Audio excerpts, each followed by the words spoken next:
Hello everyone and welcome back to Destiny. Now, as you know, I post my FutureFoe videos once a week on Fridays. I've been trying to figure out the best way to go about them now, and I wanted to take this as an opportunity to shake things up a little bit.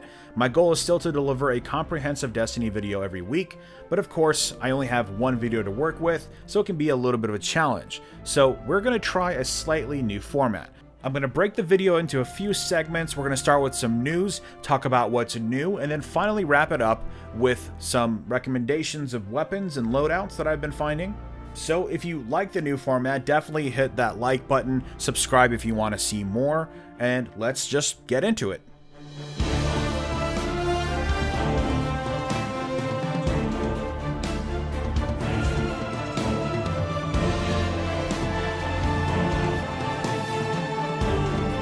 Alright, so first up we have the news from yesterday's This Week at Bungie. The first topic of conversation was about the dungeon. We'll touch more on that in just a moment, but essentially the dungeon will in fact become unavailable next week and will return in 3 weeks once the curse is at its worst again. Again, we'll touch on dungeons in just a moment, but I wanted to confirm that for those who are wondering. Now, the next major piece of news was regarding the Masterwork core economy. Bungie does acknowledge the feedback, but also reiterates their goals of making Infusion more meaningful.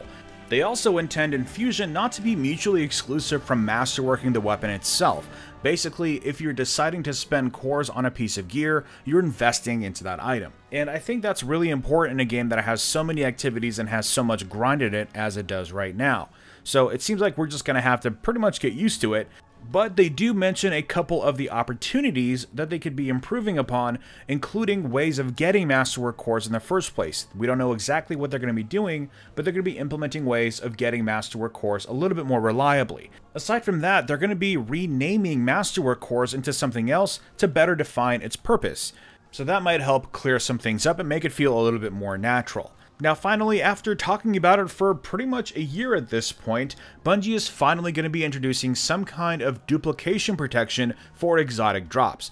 They admit, and I agree, that the exotic drop rate is pretty much on point to where they want it to be, but waiting that long for an exotic shouldn't be met with the deflation of getting another fighting lion, so I'm glad that they see that point at least. So I'm very happy for this being implemented. Just by running the numbers, there are more Year 1 exotics than Year 2 exotics.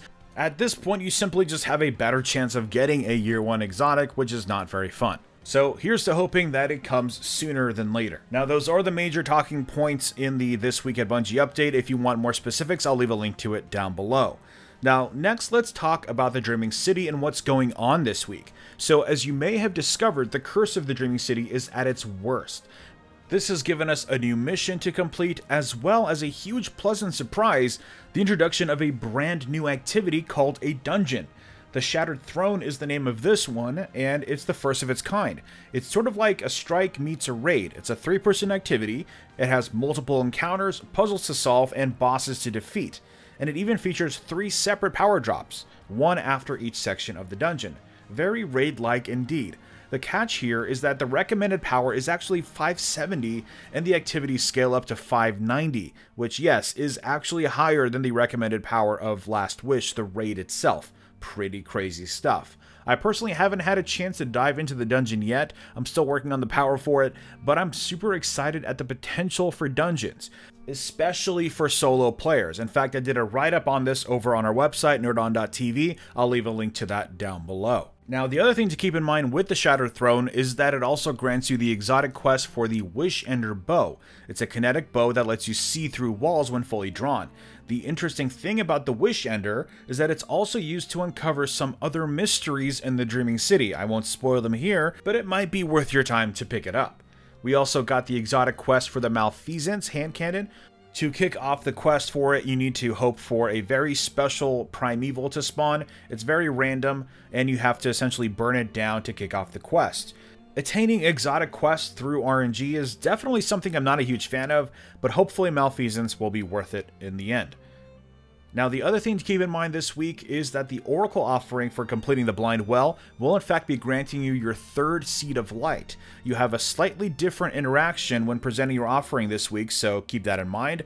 It's a pretty cool setup and explains a lot about what's going on in the Dreaming City. I'll leave that for you to discover on your own. So now this brings up the topic of the Dreaming City cycle. As we now know, it is on a 3-week cycle, so next week we should be returning to how it was during launch.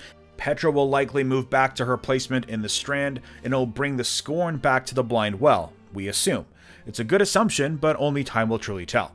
Now, as I mentioned before, we will lose access to the dungeon for another 3 weeks. It does make sense with the whole 3-week curse setup, but it is a little unfortunate for those who just might be on the cusp of being able to run it and might want to run it next week. Hopefully one day there will be multiple dungeons and they'll be sort of on a rotation. That would be pretty cool.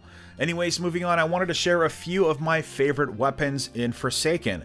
First up, here is my loadout for just about everything, and yes, it does involve all Year 1 weapons. Now, I don't play a lot of Crucible, so this is mostly for PvE and Gambit. So first up is the Godroll Better Devils. I got this day 1 of Forsaken and decided to fully masterwork it. It features Sure Shot IS, Outlaw, and Kill Clip. I'm very happy with this weapon. If it's not the Better Devils, then I will be using the Ace of Spades. It took me a few days to really get into the groove of this gun, but now I'm absolutely in love. The sound it makes when you proc the high impact bullets is very satisfying. An old school Firefly, which now has a touch of Outlaw built into it, makes this weapon super solid. Now, next up is the Icolo Shotgun, no surprise there. It is still a very effective choice, and in fact, it is Shotgun Week for Escalation Protocol, so if you don't have this yet, definitely hit that up. It's also a great way to grind out some Prime Engrams and finish up any ability class trees you still have to complete. Finally, I've been liking the Tractor Cannon. Didn't really use it much in Year 1, but during the first couple weeks of Forsaken, it really helped while I was still underpowered. And it's really deadly with the Icolo Shotgun, as you might imagine.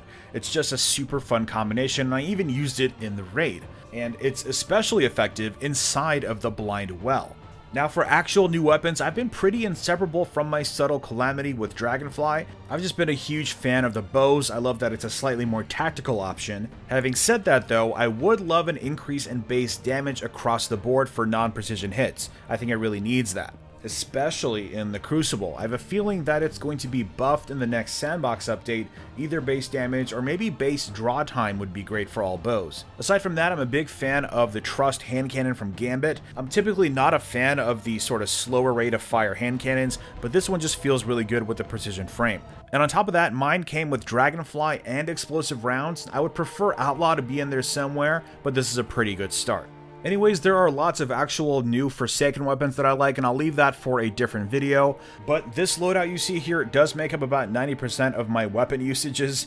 But anyways, that brings us to the end of the video. I do want to give a huge thanks to everyone who has supported the channel's transition to Nerd On. I love much more than Destiny, and so do my friends, the Nerd On crew. We have lots of Let's Plays going live on the channel, so hopefully you're enjoying that. As I've teased in weeks past, we have some pretty awesome new content coming your way, including the return of the gaming news show Game Bite, but with a whole new twist, so you're definitely going to want to look forward to that. The whole Nerd On crew and I also have been playing Gambit over the weekend, so I'm currently editing that together, and it'll probably be out next week. Aside from that, thanks for watching, happy gaming, and I will see you all next time.